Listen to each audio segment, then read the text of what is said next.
You have any questions that came up during your discussion? The things that you want to clarify?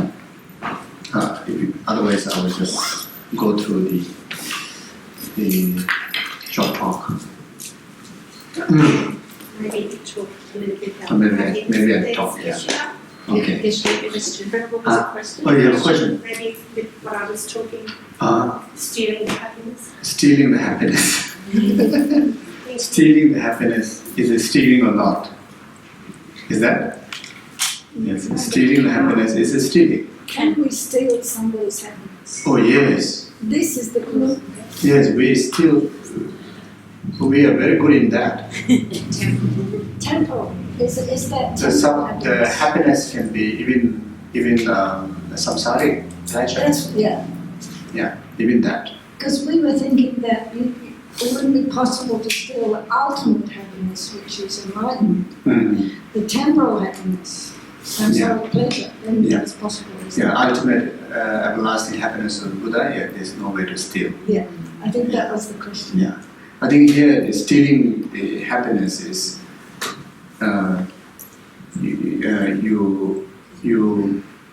you be the cause to someone's, you be the cause to stir up their heart when they are in peace or when they are in joy. See? So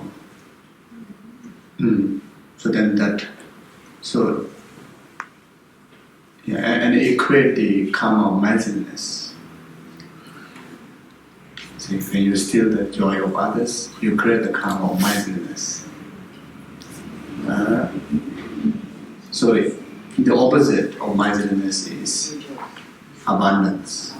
If it's in relation to happiness, then if you create happiness to others, then you will receive happiness. This is the natural karmic law, cause and effect. So that's why it's saying that if you want to be happy, make other people happy. If you want peace, make peace in others. So there's is a deep wisdom there, and deep compassionate aspect of that. You see, so how important, to make other people happy, to make other beings happy, to create a cause for others to be happy. How important is that? Because you yourself ultimately want happiness and do not want suffering. If this is the really fundamental need for yourself, then create happiness to others. So it makes sense, isn't it? Yeah. And it works perfectly when we say stealing others' happiness is a stealing. Create a karma of mindfulness. And we hardly think about that. We think stealing means some physical things, But we never really went inside there.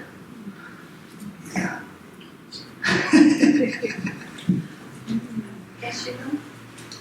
There's I don't know if you know this, but there's an English term. Okay. Thank you. Geshe, there's an English term, I don't know if you're familiar with it, but it's killjoy. Killjoy. Yes, if a person goes around making other people unhappy, they say, "Oh, you're a killjoy." Yeah. Yes. Yeah, killjoy. I don't know that word. Thank you very much. Killjoy. Now I'll try to use it. You kill joys of others will create a karma of mindfulness.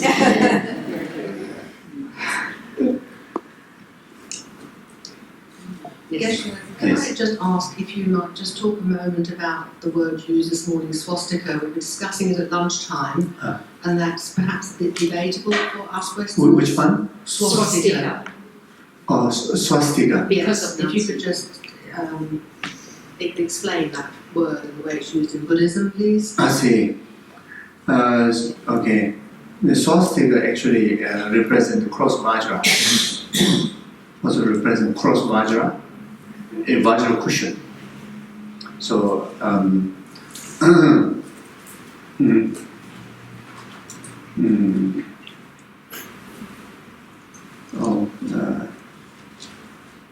the swastika also represent, the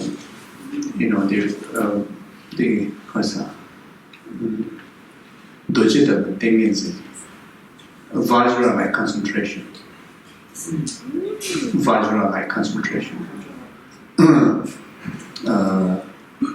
When you actualize stereo enlightenment, you actualize through the meditative equipoise, and that the mind that which is in meditative equipoise on emptiness is Vajra-like concentration. So it's not really how to say. It represents the stability of the ground, the conventional ground, and also it symbolizes the stability of your own concentration of mind. And that mind is the most powerful basis to actualize any higher realizations, in particularly the state of enlightenment. Yeah.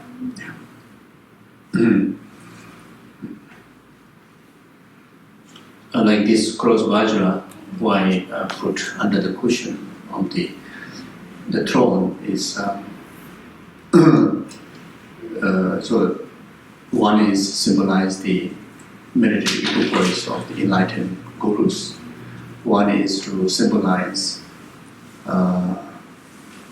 the stable sitting, meaning that you create the auspiciousness to remain there ever, without any distractions, without any distraction to the life, because we want the guru to remain with us all the time until that we have actualized state of enlightenment.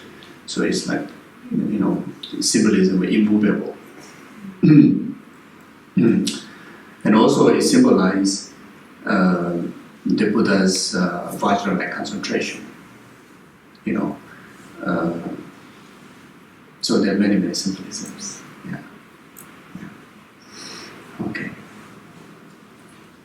Okay, so I will read through my notes. Okay, whatever Dhamma, so it is in page, if you want to refer to page 27, but definitely I'm going to distract, so no need to look at it if you don't want to. So whatever Dhamma practice we do, it need to involve three important points: motivation, actual practice, dedication. And through this, one will actualize one's practice in the most essential and complete way. So refuge and bodhicitta prayer. As a Mayani practitioner, we always begin by setting out the bodhicitta motivation, altruistic motivation, for doing any practices and gaining inspiration from the triple gems. As the object, triple gem as the object of refuge. That's why in the Mayana teaching, refuge and bodhicitta prayers form one paragraph. In the Tibetan, it says, Sangye Chöda Sogi Chonamla Chanju Bardulani Gyasuche Dagi Jinso Yebe Chonamdi Dola Penche Sangye Drubar Sho. So very familiar to all of us, we always recite the Sangye Chöda Sogi Chonamla Chanju Bardulani Gyasuche Dagi Jinso Dola Penche Sangye Drubar Sho. So in English, I go for refuge until I'm enlightened to the Buddha, the Dharma, and the Supreme Assembly. By my merit of giving and other perfections, may I become a Buddha to benefit all sentient beings. So these 4-line prayers condense the practice of both refuge and bodhicitta. The first 2 lines refer to the object of refuge, which is triple gem, Buddha, Dharma, Sangha, and the inspiration to take refuge in them. The second 2 lines raise the supreme inspiration for doing any virtues and practices, namely bodhicitta, the altruistic mind that seeks seeks enlightenment to free all beings from suffering. Some of you have been Buddhist for more than 20 years, some 2 years or 1 month. The first thing we learn and need to know about is refuge and bodhicitta. So it's more from you know, it's just normal, you know, who inspire into, generally who inspire into following Buddha's path. Then the first introduction is about the refuge. And those who inspire to take the Mayanic path, you know, as a, to get the, to extract the, you know, benefit of Buddha Dharma, then introduce the bodhicitta, so refuge in bodhicitta. If I ask a question, it is sufficient for us to, you know, just recite the refuge and bodhicitta prayer verbally in order to actualize the meaning of these prayers and practice. The answer is absolutely not. Another question is, but is there any benefit to merely reciting the refuge and bodhicitta prayers? The answer is yes. There is a benefit, but it is very limited.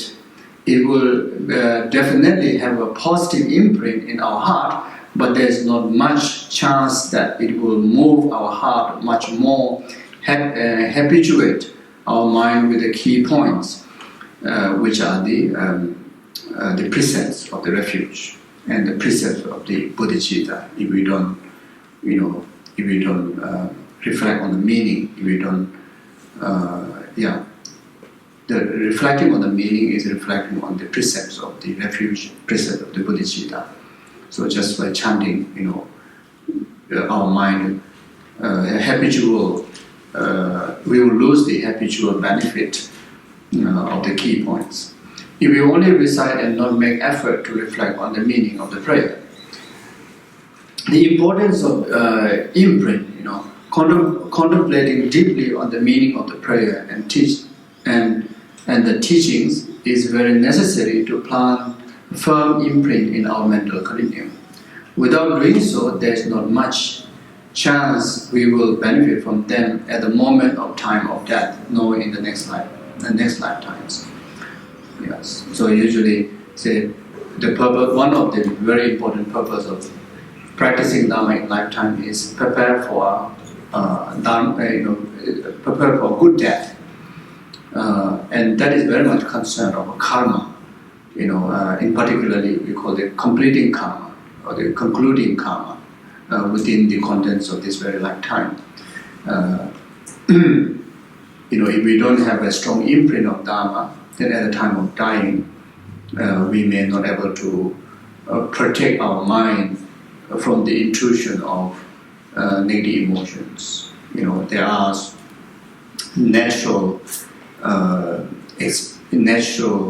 intrusion of hallucination, which are delusional due to the degeneration of the elements and aggregates, due to the experience of, you know, anti-conceptual thoughts, which are very fearful due to the impact of degeneration of the elements like fire, you know, earth, water, fire, wind elements. You see, then the appearance of red to white and black near appearances. So until, you know, we reach to the clear-eyed mind, so there are a lot of the natural intrusion of hallucinated mind, and that can be prevented.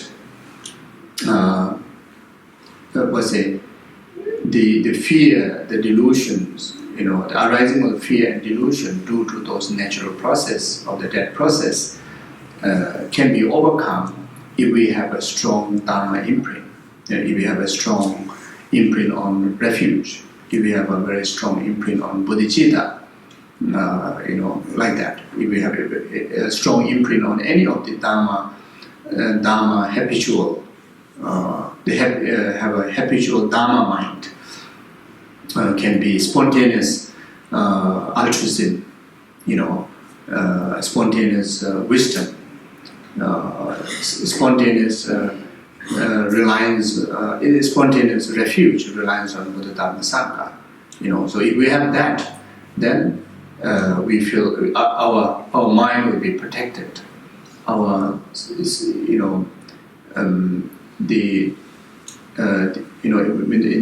Before experiencing the clinical death, our gross minds are protected from the delusions, and when the gross mind transit to the subtle state of mind, our subtle state of mind will be completely occupied with the past imprint of Dharma.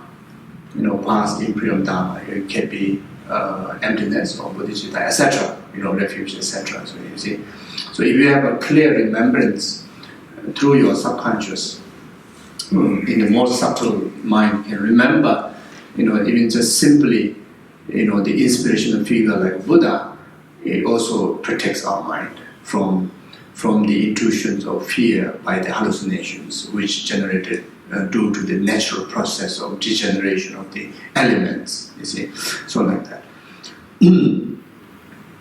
So that's why importance of imprint of the virtues, importance of imprint of the Dharma in particularly, and to leave a very, very impacting imprint, very strong, deep imprint in ourselves, in our mental continuum, is not easy. It's not easy. We need to have a very intense from every circumstances, from every aspect of the mind, has to be very intense, engaging into that act in order to leave a very, very strong imprint deep in our heart. Like how when we get angry, every single aspect, every single awareness is so intensified with the mind of anger. And when we think about virtue, we hardly have that kind of intensity. When we generate compassion, it's very, very lucid. I don't know whether I use the correct word or not. I mean very loose. not really firm. It's it's very. It's like, how to say? Yeah, the noodle soup, very clear noodle soup. Very, very watery. No taste. Yeah. So we see when we do meditation in our day-to-day life, our object of meditations are the virtuous object, Dharma objects, and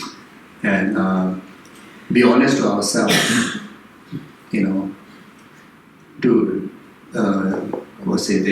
Is there intensity in our concentration and in our engagement on that meditation? And the intensity is almost not there. Very foggy on our engagement with the object of meditation. There's not much clarity there. That there's not much focus on there. It's so easy to get distracted. When we get angry, if someone come and distract you, we get more angry. So because it's so intense. So when we meditate on compassion, when someone distract you, compassion run away, compassion disappear. Meditation, compassion disappear. You see. So actually, we have experience of intense meditation. But unfortunately, it was in negative emotions. But we can learn from that. We can learn from how we do meditate on anger, how we implant the intense imprint on anger, or grasping, or self-ego-centeredness, or misunderstanding. When we misunderstand something, how the process of exaggeration of that misunderstanding mind is brilliant. It's really, really brilliant. So sharp. There were thousands and thousands of reasons to convince you are misunderstanding. So our wisdom towards the Dharma also need to have something like that. Even initially, we need to use the tool of the knowledge, the intellectual knowledge towards the Dharma understanding. We need to use whatever knowledge we have. That's why the more the knowledge we have is so beneficial to gain the wisdom of contemplation and wisdom of meditation. Initially we need to use that, but then eventually it has to be natural, spontaneous. The wisdom, whatever wisdom, the wisdom focusing on object of compassion, to generate the compassion. The wisdom itself need to have the ability to interpret, how our confused mind exaggerate, how our anger mind exaggerate on the object of anger, how it exaggerate, how much we try to debate with it, the anger mind won't easily listen, agree with it. And the anger mind has a far more reasons to prove you that I'm really angry with him. Because he did that, he may be thinking like that, he did think like that, even though there's nothing from the object side, but it's a brilliant ideas, because it's so intense. His entire, the senses and the mind engage. Almost every single cell is fully back up. Not only back up, fully participated in the battle of anger. I don't know. Did I say it correctly? Yes. Yes. Okay. So similar way that we need to have that kind of strength when we want to implant the deep imprint, strong imprint, that which can be utilized, can be spontaneously protect us, help to protect us when our gross minds are completely seized. Can be utilized at the time of dying, can be utilized when we don't have anything left to dependent, physically, because all the subject that which dependent on the physical, like five senses, is all shut, totally shut. Even there are so many holy objects to remind you, holy Dharma can play in your ear, or someone, your loved one, can just put a big pipe in your ear at the time of deathbed, chant the sutra and then say, okay, this is how to meditate, but then ear senses is already gone. You won't hear any words. You see, the only thing that we can utilize is the imprint in the subtle state of our mind. That's why it's saying at the time of dying, nothing can help except the Dharma in your heart. You see? So how to get there, to have that kind of intensity, of your meditation, is through meditating as many times as possible. As many times as possible. Each time your wisdom becomes more and more intense. Why anger becomes so intense? We've been meditating on anger. We've been repeating the anger beginning of this lifetime. Even in this lifetime, how many times we get angry. So each time, we master. Each time, our degree become greater and greater in anger. We already beyond PhD degree in anger and self-grasping and depression and all the negative mind we are already mastered because we did well meditation in that. And we try every single means, maybe using beach, using beautiful flowers, gardens, delicious coffee, delicious pasta, pizza, to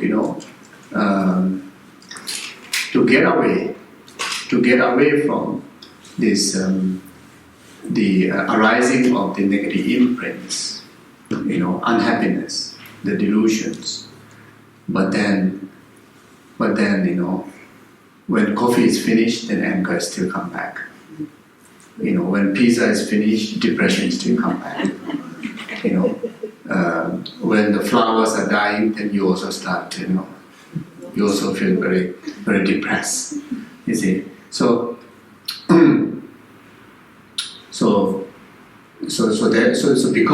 because we have habituated very well, we have habituated deeply in the anger mind. We have habituated deeply means we meditated deeply, in anger. That's why it happened like that. You see, it becomes so natural, so it's spontaneous. You see, so that's why we can learn so much, about meditation. How to meditate, how to gain the realization meditation from our experiences in delusions, our experiences in unhappy state of our mind. You see, so we can learn from there. So like that. So contemplating deeply on the meaning of prayers and teaching is very necessary to plant a firm imprint in our mental continuum. Without doing so, there is not much chance we will benefit from them at the moment of time of death, not in the next lifetime. Yeah. The most important and positive influence on our life now, at the dead time and the future life, is the imprint of Dharma. Generally, there are positive imprint and negative imprint. Positive imprint helps to actualize positive results such as happiness. Negative imprint brings suffering results. Refuge and Buddhist practice will implant positive imprint that will bring happiness now, later in life, and even at the time of death, and also future lifetimes. It will guide us to a higher rebirth, and best of all, this practice can lead us to enlightenment, and if not, at least to the stage of higher realization of Bodhisattva. If not, at least an ordinary Bodhisattva. If not, at least as a human being who possesses good heart. You see, so practicing refuge has a huge impact in our journey of life. You see, huge impact. Immediately, you gain protection in your heart. Even though the rain of past negative karmic result, falls the rain of weapons of others' curse, or weapons of others,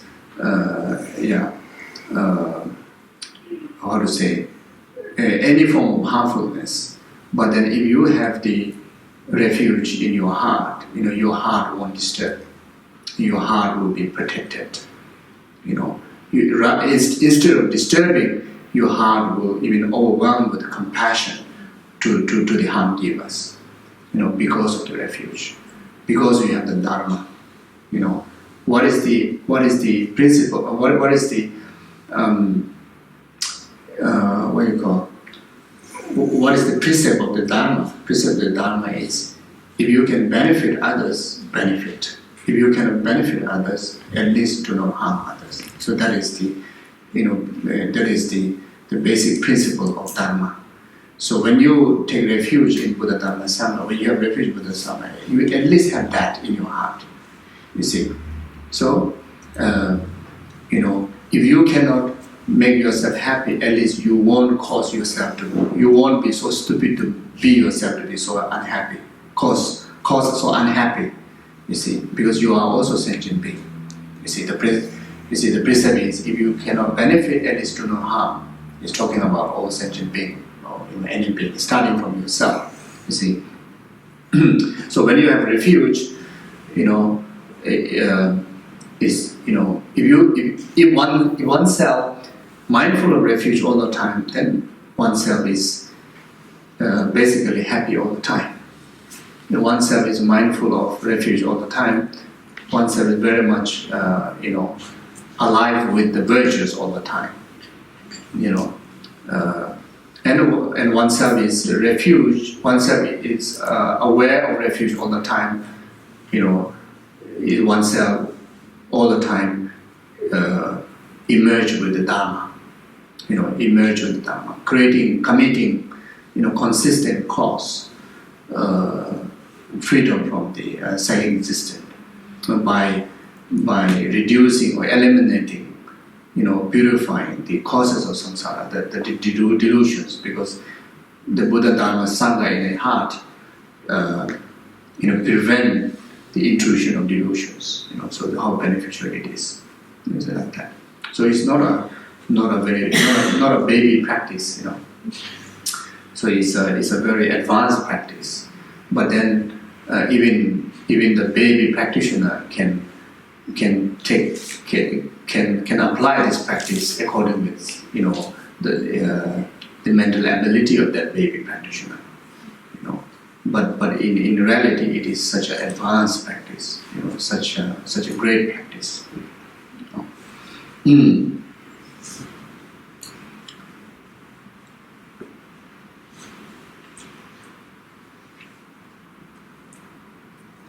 see, all the positive quality that you have, individual us, even the fundamental, the compassionate nature of ourselves, the good human being, the intrinsic nature,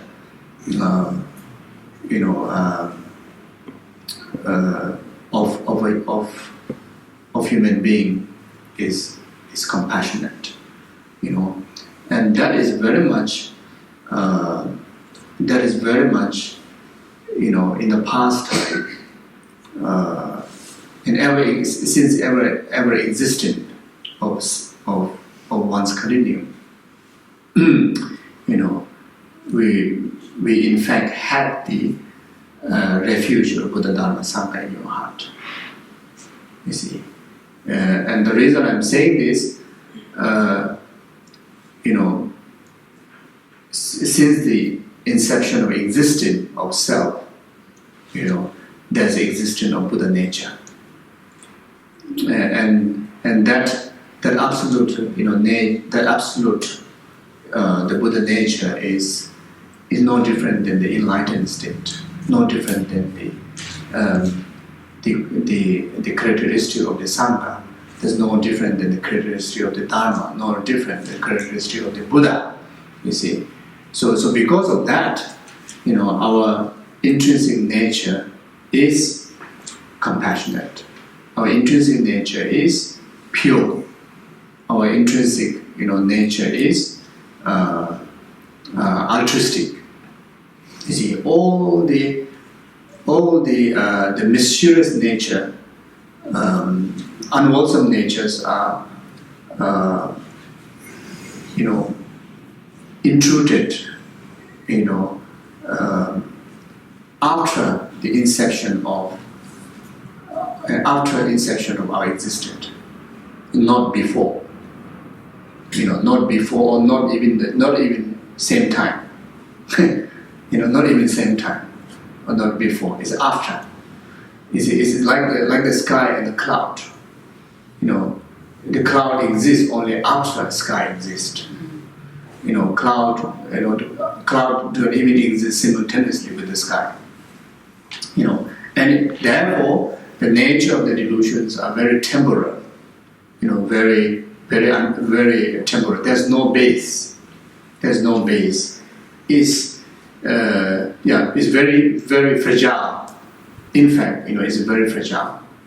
If we, as a practitioner, put effort by seeing the faults of negativities and delusions, and seeing the nature of these delusions, which is so fragile, which has no base, which is not our intrinsic nature, then you can come to a conclusion that I can overcome quite easily, not even with the hardship. I can overcome the delusion quite easily. I can become Buddha quite easily. It's very much, the job is you don't have to become a Buddha, something that you need to go and get it, which you never experienced before. We are just distracted in between. We are just distracted in between. By the wrong education, by the wrong culture, by the wrong, wrong manipulations, by things and events, and wrong pursuit because of distraction, and because of so much effort, because of putting so much effort to intensify our our habituation, intensify our way of life, to be accordance with the negative way. We put a lot of effort every single day-to-day life. We put a lot of effort in that. In fact, when you meditate a little bit, to see the reality, what's going on, it's quite shocking that actually we put huge amount of effort, to intensify the negative part, and if we can put even a 10% of that into the Dharma side, in the virtue side, we can achieve a lot, and we usually don't do that. After pursuing so much of the unworthy side, or the worldly side, the negative side, at the end of the day, actually not much energy left. That's why when Dharma comes, Dharma always comes the last, very much of the last option. And even when we make the decision to take the last option, and we are already exhausted, our intelligence is exhausted, our physical energy is exhausted, our mind is already, occupied very much, grosser level, as well as the imprint itself is already kind of, already manipulated so much. So that's why, there's not much energy to find a reason to convince ourselves Dharma is the right thing to do. It's so difficult for us to get motivated because it's not because of there's no reason there. It's not because of there's benefit there. It's because we are too exhausted. If we start to take the Dharma practice as a first priority in entire our energy, entire our activities, we will have a great, surprising tools can be utilized to take the maximum benefit of the Dharma. You may experience the Dharma experience in a much more higher level. Even in daily practice, choose to do daily practice in the morning before you start your daily activities, and choosing to do at the end of your day already can see huge difference. Before any activity start, you do your prayer, you finish your daily prayer, daily the commitment that you wish to practice, you do in the morning before even coming out from your bed. It's really it's really intense. It's really, really clear, and there's so much inspiration. But then, the moment you get up, the moment you wake up, you start the worldly life, the worldly activities. The mind becomes totally worldly way. Then, after you finish your work, when you come back and you start to do your prayers, first thing you start to fall asleep. There's no clarity at all. And second thing is, because your brains are so tired, 99% of energy of your brain is already used up. And the mental clarity, the wisdom clarity is also used up.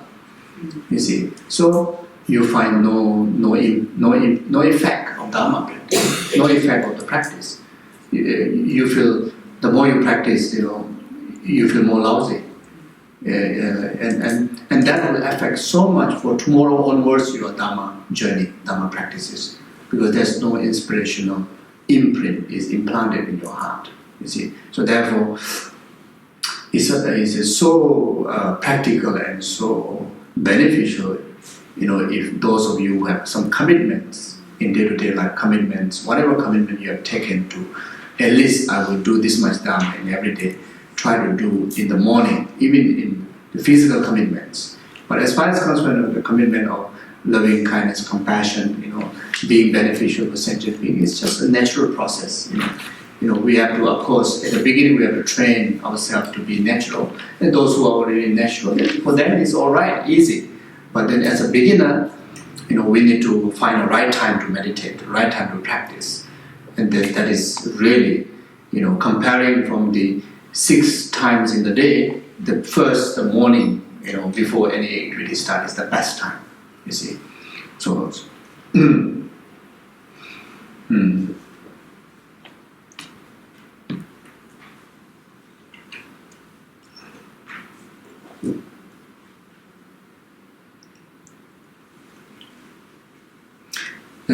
some human beings have inborn compassion, inborn bodhicitta mind, which is always wanting to help others, always practicing tolerance. These are special beings, high realm beings, great beings who have imprinted their mind with such qualities from long before. So at least we will take such a rebirth, such a human rebirth, which all of us have obtained now. I don't know what I'm talking about. Okay, I don't understand you, okay? So just by taking refuge and having refuge in our mental continuum, that will protect us from falling into low realm. Even though our rebirth is by the force of karma and delusion, still with this we can take rebirth in higher realms such as human with all its potentials. We need to reflect on the meaning of the prayer rather than just reciting it like a parrot. When you teach a prayer to a parrot, it cannot contemplate on the meaning. So if we don't reflect on the meaning of the refuge and bodhicitta, we are no different from parrot. So as a human being, especially those who possess the karma to meet the Mahayana teaching, we must cultivate and use our action to benefit infinite being as motivated in bodhicitta prayer. Here, so here I will explain though the Tibetan words. This is also a form of Tibetan language class. No. This is what I did. That's why this is just a note, whatever put down. There's no edited. So what I'm trying to say is because saying I have to chant the Tibetan. So maybe that time I said it's like a Tibetan language.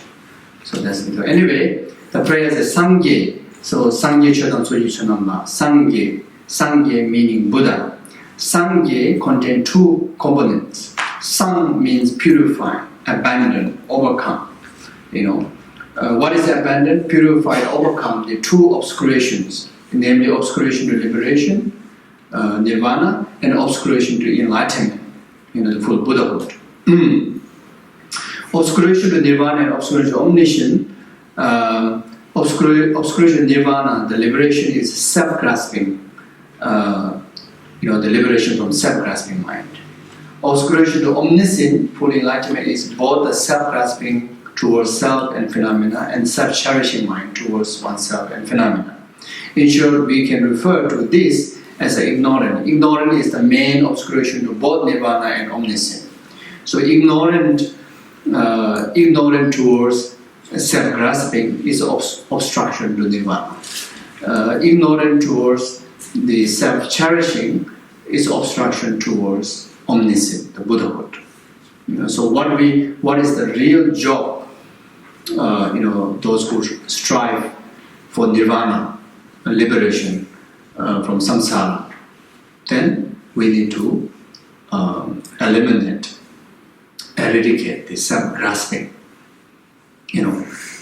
Just to be free from the existence of the sixth realm, rebirth, then we need to eliminate the self-grasping mind.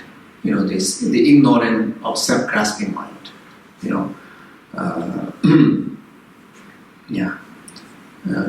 So ignorant of self-grasping mind, what really it mean by, the ignorant of permanent grasping to the self. That also is self-grasping, permanent grasping to the self. I is I always. Never. This identity is never going to cease.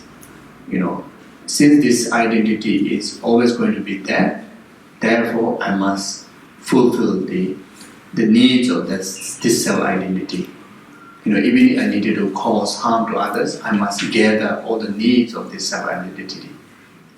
So by doing so, on the basis of ignorance, self-grasping, then one somehow directly or indirectly engage in the 10 non-virtuous action. So where we commit all the downfalls. Because what self-grasping, what the I self-grasping really want, I self-grasping want the pleasure of senses. What I self-grasping want, is to take myself the first priority, of joy and happiness among the rest of the other existence, and to do that, to fulfill the urge of this self-grasping I, there are so many areas that need to lie. There's so many areas that we need to cheat. There's so many areas that we need to cause the life of others. So many things that need to obtain through stealing. And then the self-grasping desires, which is the self-grasping I, which is very much a bubble of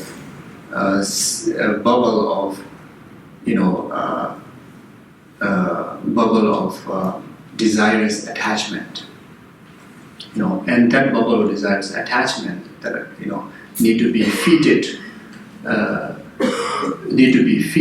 just to satisfy the temporary sensual pleasure, like when the bubble form up, the temporary form, then but then disappear. There's no commitment. Maybe in the name of love, in the name of affection, if you don't think deeply, then this self-grasping I, if we just depend on the way what the self-grasping mind wants, is very much anything is for the purpose of one's sensual pleasing only. One's sensual pleasing only. Maybe in the name of, say, I share the happiness. I also provide the happiness. But then deep in, the idea of self-grasping I is all concerned about self's interest, and that also, is not a kind of it is something that which is never satisfied, never satisfied.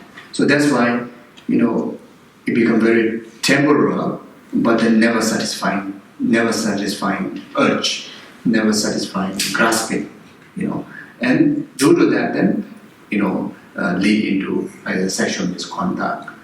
Then the rest of the rest of the other non-virtuous mind.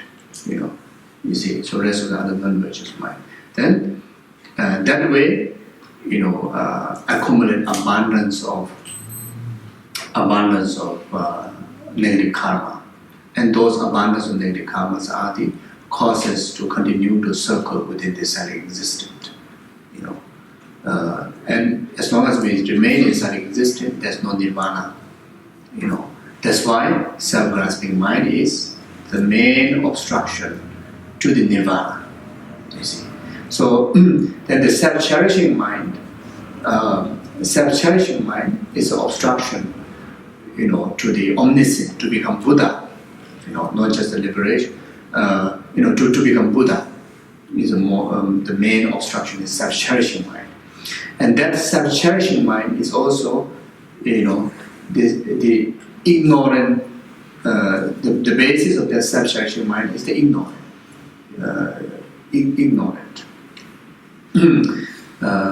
Where never allow to yourself to, express the altruism. So as long as we are unable to express altruism, there's no possibility to develop the altruistic path. If we cannot develop the altruistic path, then there's no progress in, we call it a bodhisattva's path. If there's no progress in bodhisattva's path, there's no possibility to actualize full enlightenment. So one of the most powerful antidote to eradicate that is the selflessness, mind of selflessness, a mind of cherishing numberless sentient beings' well-being. So we need to develop that, with the wisdom,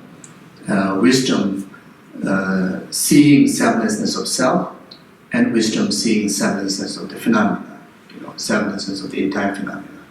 As far as concerned with the self-grasping mind, as long as one sees the selflessness of self, can be a very powerful antidote to eradicate the self-grasping mind. But to eradicate the self-cherishing mind, then we need to develop even greater wisdom than just the selflessness of self. You need to generate the wisdom of selflessness of phenomena, And the selflessness of phenomena only can be developed as a wisdom on the basis of the wisdom of selflessness of self. Selflessness to the I. You see, so like that.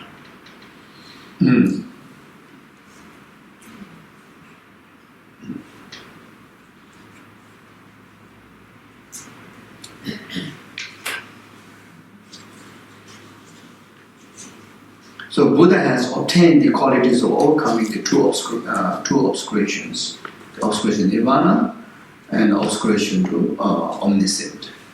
So that's why called Sang. Sang means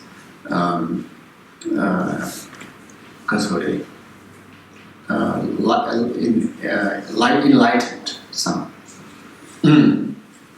So Sangye Chodam, so you Sonamla, the first line. The moment you hear the word Sang, then what we need to meditate is, we need to meditate on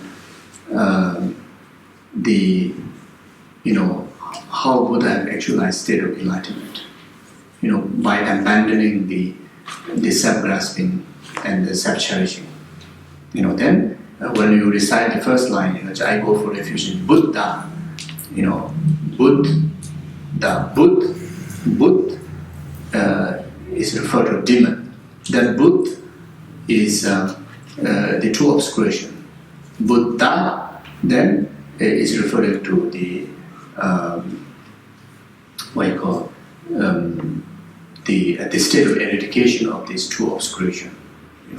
So the state of enlightenment. So when we say Sangye Chodam, then just have a glimpse, at least a glimpse recognition in your mind. The main problem why I'm still not Buddha and why I'm expressing, going refuge under Buddha because of the quality that Buddha has, by abandoning the true obscuration. And the two obscurations are the self-grasping and self-cherishing. And just recognize these two are the main obstacle, these two are the main four. So just even remembering that is already affected, your heart to the progress of, the spiritual benefit, And just to have an idea that this two obstacle is the obstacle, just to have recognition, this two obscuration is the main obstacle for our freedom,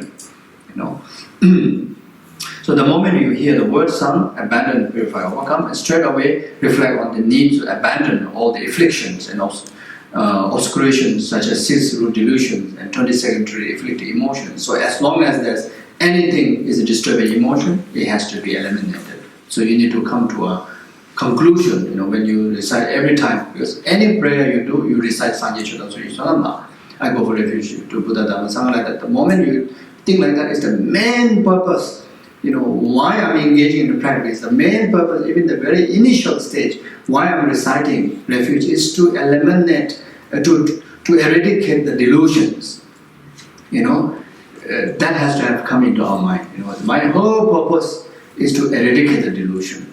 And, just having that strong mind, the whole purpose of recitation and practices, or even so-called as a Buddhist practitioner, is to eradicate the delusion. Then, we are not bad. You see, then in our day-to-day life, we will try our best to overcome.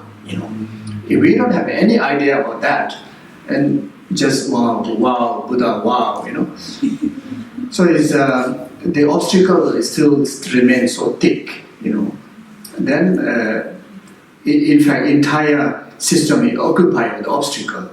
Then even there is a good thing that is coming your way, there's no place to put it. That's why it's so difficult to gain the higher wisdom. Yeah. So when you chant sang, at that time, remember the disadvantage of not being free from afflictions. So if you have time, at least remember that.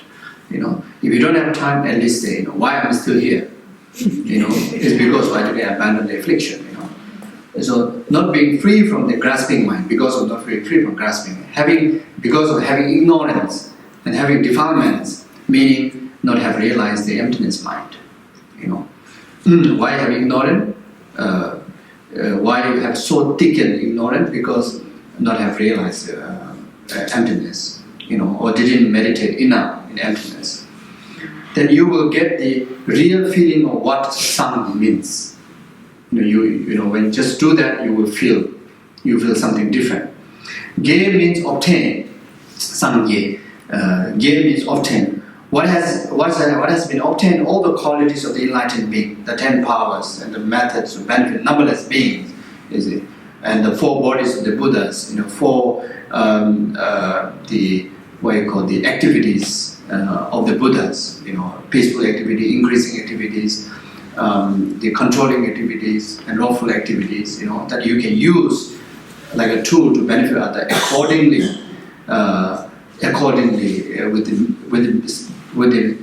with the varieties of mental disposition of sentient beings, like 4 ways of drawing disciple. Those abilities are the great abilities of the Buddhas. You see, so. So like right now, many of us have a great inspiration, great compassionate nature, but then there are so many things lacking, to reach out the benefit of your altruism. Is because of we have not become Buddha yet, but we are good already, very good, those who have that great altruism. But then if you just pursue the absolute state of enlightenment within yourself as soon as possible, then this altruism can be so effective, delivering the benefit to the sentient being.